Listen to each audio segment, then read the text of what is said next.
大家好，欢迎收看色魔频道。最近大家都在谈尼康的 ZF-C 这台相机，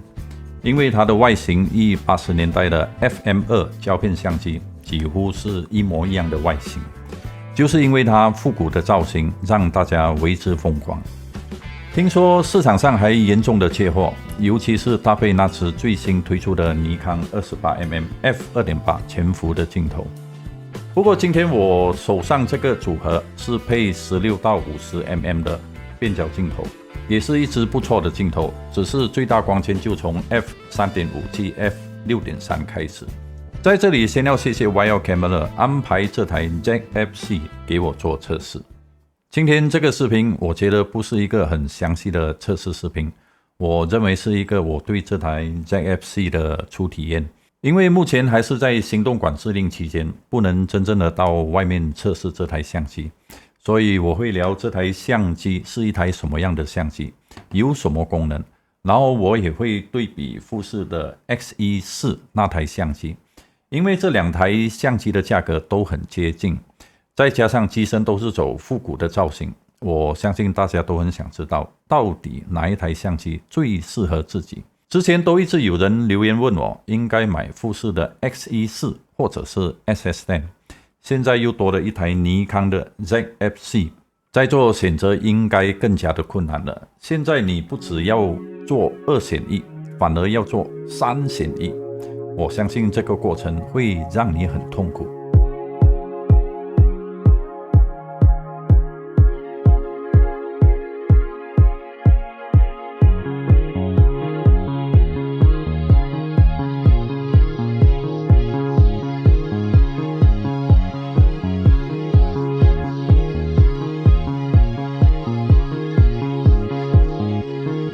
ZF-C 是尼康第2部的 Jack 卡口的 APS-C 相机，都是使用于 Jack-50 同样的 20.9 megapixel CMOS 传感器，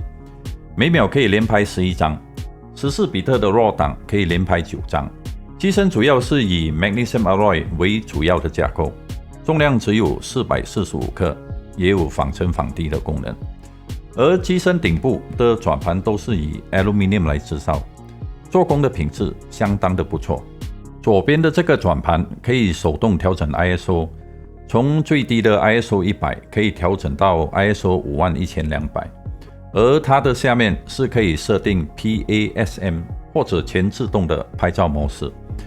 快门速度这个转盘在快门衔接或者 M 模式之下可以调整快门，也可以把它调整到1/3 step，然后就使用机身背后的波轮器调整快门，而快门转盘的下方是切换拍照及录影模式的杠杆。最右边的转盘是可以调整曝光补偿，加减3或者调到 C 可以加减5。关于这个 ISO 的转盘是没有自动 ISO 的选项，必须在目录里面去启动自动 ISO。不过当你开启自动 ISO 过后，这个转盘就变成不能调整 ISO，而只能够设置最低 ISO 的起跳，比如把它转到 ISO 400，那么自动 ISO 就从400起跳。想起以前使用尼康 DF 的时候，它的那个 ISO 转盘也是这样子的设计。这个功能是有一点奇怪，也有一点麻烦。236万点的电子取景器，放大倍率为 0.68 倍，104万点的向外翻转触摸屏幕。在同期的 APS-C 相机群里，尼康的触摸屏幕功能是做的比较齐全，除了可以选择对焦点之外，也可以做目录的选项。它的电池是使用 EL25 这颗电池，续航力大约可以拍摄300张左右。如果要拍摄视频，就必须准备多几颗电池。SD 卡槽是支援 UHS-1 的记忆卡，虽然是可以使用 UHS-2 的 SD 卡，不过最快读取的速度也只有 UHS-1 的速度。ZF-C 有 HDMI 接口，可以外接萤幕做外录，它也有 USB-C 接口供充电，可以一边充电一边拍摄。然后也有一个 3.5mm 的麦克风接口。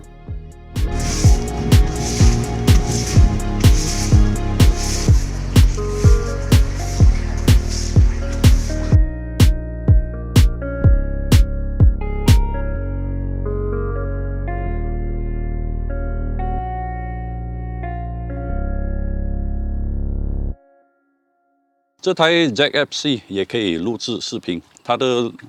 录影功能也是相当不错的哦。我现在就是使用这支 Kit Lens 16到50mm 的这支镜头来做一个简单的 vlogging style 的拍摄。然后这台机它的录影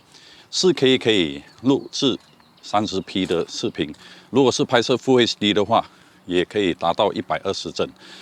Full HD 也可以做4倍到5倍的慢动作的视频，所以说这台机是一台不错的录影相机。它没有那个 log file， 不过你可以选择那个 neutral 的 picture profile， 把那个 contrast 跟颜色调下来。视频规格只有8比特的规格，它没有10比特内录外录也只有8比特420的这个规格。然后它的录影的时间的限制也只是能够达到30分钟啊。这台相机它是没有机身的防抖，所以说这支 Kit Lens 它是有这个防抖的功能啊。大家看一看，如果是我一边走一边拍摄的效果会是怎么样哦？会不会是很抖动呢？假如说你是一般 blogger， 不想要做很多后期的制作的话，我强烈推荐这台 Nikon 这台机。它的对焦系统到目前看来是相当的不错哦。在录影功能的时候，你也可以做这个 subject tracking 点在你要跟踪的那个主体之下，那么这台相机它的对焦系统就一直会跟踪那个主体，是一个很不错的一个功能啊。在拍摄视频的时候，你可以选择 P 模式或者是 S 快门衔接，或者是全自动的模式来拍摄视频。不过在这种模式之下，你的这个光圈还有那个快门，甚至那个 ISO 全部都是全自动，都是由相机来决定。如果你是选择 A 的话，那个光圈先决，那么你唯一能够调整的就是那个光圈而已。你的快门跟那个甚至那个 ISO 也是由相机跟你决定。在 M 模式这个全手动的模式之下，光圈、快门跟这个 ISO 才是由你自己去设定的。当你用其他厂牌的手动对焦的时候，你可以把那些比如说镜头的焦段，把它设置在这台相机里面。假如说你是用一支50mm 的 Woodlander 还是徕卡的镜头，你把这个资讯先设置在这台相机，然后当你用这个镜头的时候，它的最低安全快门就会帮你设置在80分之1秒。虽然不是什么新的东西，那些富士的相机也是可以给你做这样的设置，然后这台 Jack FC 也是可以这样子做。我觉得这个功能是相当的不错。拍照对焦这方面 ，Jack FC 的对焦系统对比索尼或富士 APS-C 的相机也相当的成熟，对焦速度也很快，眼睛及脸部对焦都发挥得相当的出色。它也有动物眼睛对焦的功能。目前每一家拍照的对焦功能都不相上下，只是要先去了解每一台相机的对焦的设定，那么就可以发挥对焦系统的潜能。这台 Jack FC 还有其他的功能，包括可以透过蓝牙或者 WiFi 连接手机或电脑传输照片，也可以连接电脑做现场的直播，然后也可以透过手机去更新相机里面的软体。还有一点值得提一提的，就是它有附一颗充电器。目前很多相机都不提供充电器，多数都必须另外购买。Jack FC 目前在马来西亚的价格大约在4500到5000块左右，看你是选择哪一个镜头的组合。如果单机身就比较便宜。富士的 X-E4 大约也是在这个价格的范围，所以我相信很多人都会在这2台机2选1。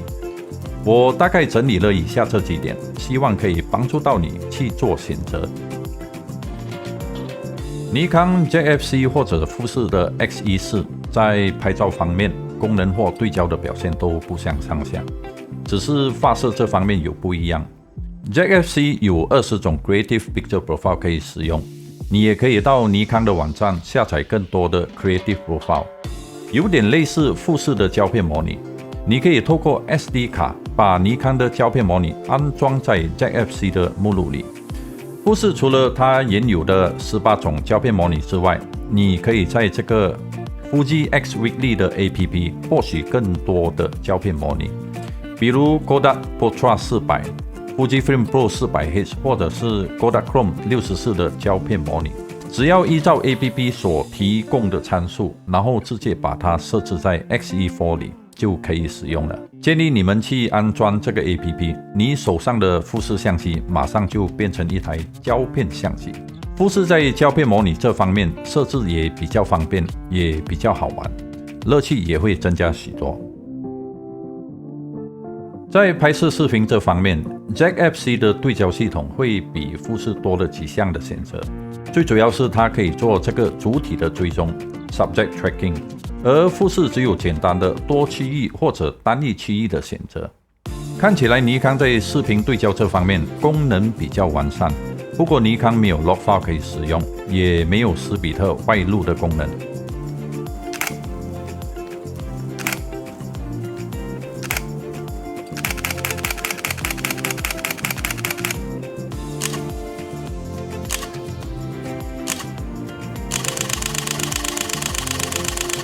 所以在选择这2台机，就必须要考量以上这几个因素，看哪一点对你比较重要。说真的 ，Jack-FC 的外形是很吸引人，比较漂亮，机顶那种金属感，机身又有仿真仿题的功能，很难不去喜欢上它。尤其是对于80年代的 FM2 胶片相机，依然留着那种情怀，依然对它念念不忘，依依不舍。那么也没有其他的理由不去选择 Jack-FC 这台相机。好了，今天这个视频就先到此为止。你已经中毒，让我帮你解解毒。我们下次再见。